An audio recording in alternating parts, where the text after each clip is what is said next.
Naruhito have vowed to uphold peace as the country marked the 80th anniversary of the Second World War's end. Speaking at the annual memorial ceremony in Tokyo, Ishiba said Japan must never repeat the horrors of the war, while Emperor Naruhito urged people to pass down stories of wartime and post-war hardship.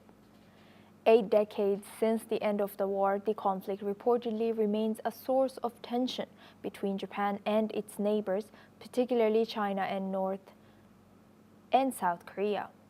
The anniversary was also marked by visits to the controversial Yasukuni Shrine, where 2.5 million war dead are honored, including 14 wartime leaders convicted as Class A war criminals and more than 1,000 others found guilty by Allied tribunals. Agriculture Minister Shigeru Koizumi, former Minister Sanae Takaichi, and members of the far-right Sanseito Party were among those who visited. Here's what the Japanese Prime Minister and Emperor had to say. 終戦以来80年、人々のたゆみない努力により、今日の我が国の平和と繁栄が築き上げられましたが、多くの苦難に満ちた国民の歩みを思うとき、誠に感慨深いものがあります。戦中、戦後の苦難を今後とも語り継ぎ、私たち皆で心を合わせ、将来にわたって平和と人々の幸せを希求し続けていくことを心から願います。先の大戦から80年が経ちました。今では戦争を知らない世代が大多数となりました。戦争の惨禍を決して繰り返さない。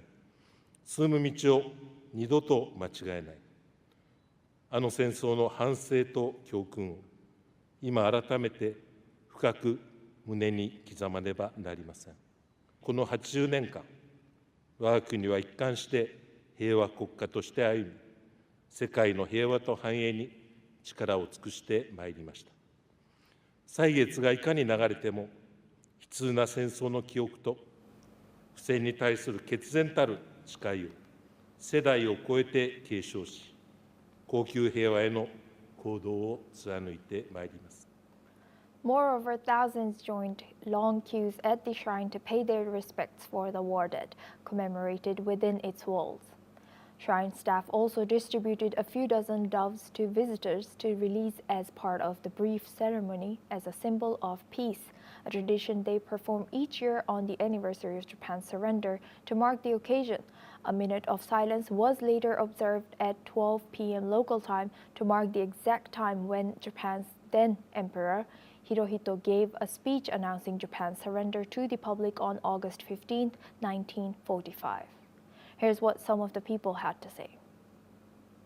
そういうのを思うとやはりね、もう戦争70年、80年という区切りがここのところずっとありますけれども、もうそういう思いは私たちもしたくないですし、後世にも残したくないかな。ただその戦争でね、いろんなことがあったけれども、その皆さん戦ってくださった兵隊さんたちのおかげで今の私たちが生活できてるっていうのは本当に感謝しなきゃいけないなと思いまして、いつもお参りさせていただいてます。母方のおじいちゃんと母の兄も戦争で亡くなってて、で一生懸命戦った中亡くなったので、私たち子孫を守ってくださっているので、うちの祖父とかおじだけでなくて、いっぱい日本の先人が守ってくれてこの日本を残しているので、お礼にお参りすることがまず第一ですね。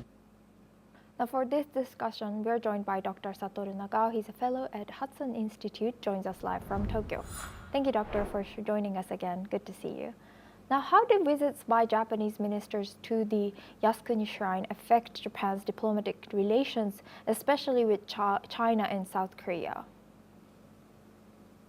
China and South Korea, indeed, there is a different opinion with a different aspect.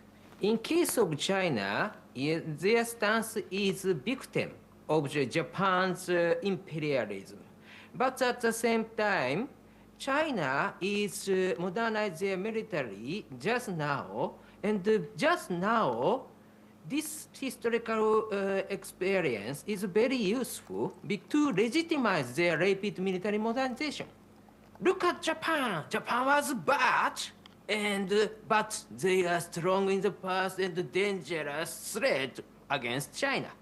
That's why China overemphasizes Japan's threat and legitimize their military modernization now. So that is the reason this is very useful now. For South Korea, completely different. For South Korea was part of Japanese empire, and many people joined the Japanese hierarchy, not only just a soldier, but also the relatively high-rank officials as came from South Korea.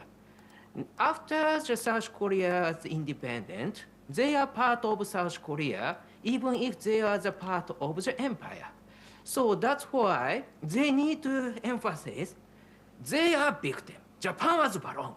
Japan was brutal, colonialist, imperialist, dangerous. But South Korea resisted this. And finally they maintained the independence. Now South Korean government got legitimacy to govern the South Korea because they are resistance against Japanese empire. But the reality is, part of them are official of the Japanese empire. So that was controversial, but that was important background. Both China and South Korea need to say, Japan is wrong, and they are enemy, they are strong, and we are victim. So that's why this is, they need to say, they need these facts now, not past. Now they need this. So that is a background in case of the South Korea and China, or the North Korea also. North Korea is similar with the South Korea. And, but in case of Japan, for Japan, this is completely different. In the past, what Japan need to say is, we will not repeat the same invasion again. So we lost the war, and we admit it, we lost the war. So that's why the, Japan try to be careful in this case. Japan is not threat, it's a message Japan want to send after the World War II.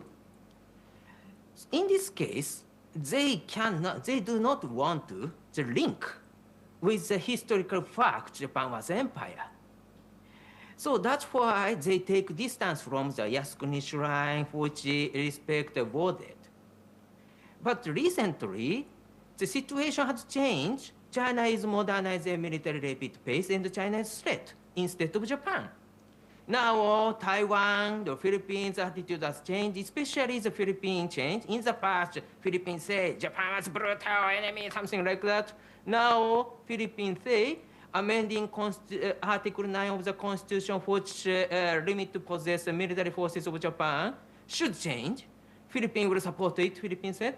And so, strong Japan is their interest, they start to say. Under such kind of a change of the international environment, how to respect the sacrifice for the country is matter in Japan. So that's why the new politicians relatively visit Yasukuni Shrine to show respecting the sacrifice for the country is good. So that's why, compared with the past, situation, environment around the Yasukuni Shrine, environment around Japan has changed. Now China is threat, and we need strong Japan, which is prohibited in the past. So during the process of the change, view from now, this information is useful or not, decide what kind of attitude they try to show the historical fact. That is my situation, what happened last 80 years. Thank you. Right. Thank you very much, Dr. Satoru Nagao, for sharing that insight. And